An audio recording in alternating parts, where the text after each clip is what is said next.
Welcome friends. இன்றைக்கி நாம் ஒரு சூப்பரான ஸ்வீட் ரெசிபி தான் நம்ம சேனலில் பார்க்க போகிறோம்.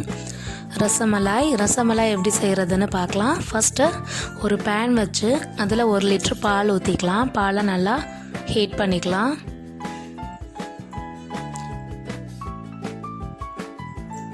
இது நல்லா ஹீட் ஆகிட்ருக்கட்டும். இப்போ பன்னீர் 200 கிராம்ஸ் எடுத்திருக்கேன். அதை ஒரு மிக்சர் ஜாரில் போட்டு கிரைண்ட் பண்ணிக்கலாம்.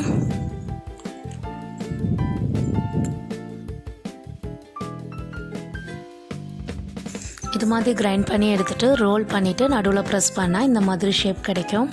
இந்த மாதிரி எல்லாத்தையும் செஞ்சு எடுத்து வச்சுக்கலாம். இப்போ 1 லிட்டர் தண்ணியை வேறொரு பவுலில் வச்சு நல்லா ஹீட் பண்ணிக்கலாம். அதில் 150 கிராம் சுகர் ஆட் பண்ணிக்கலாம். சுகர் நல்லா கரைஞ்சால் மட்டும் போதும்.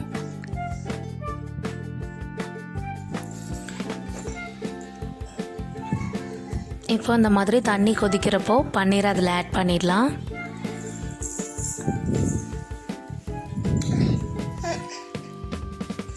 இப்போ இது ஒரு மூடி போட்டு க்ளோஸ் பண்ணிவிட்டு 15 மினிட்ஸ் மீடியம் ஃப்ளேமில் வச்சுட்டேன். இப்போது ஓப்பன் பண்ணி பார்க்குறேன். நல்லா பெருசாக இருக்குது.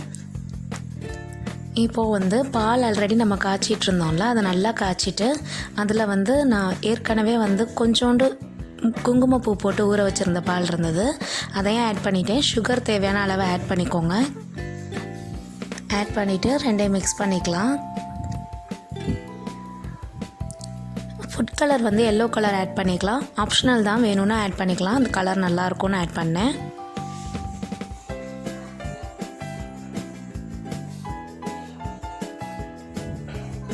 இப்போ இந்த ரசமலாய்ஸை இதில் ஆட் பண்ணிடலாம். அடுத்தது நட்ஸ் எடுத்து வச்சுருந்தோம்ல, அதையும் லாஸ்ட்டாக இது மேலே ஸ்ப்ரெட் பண்ணிடலாம்.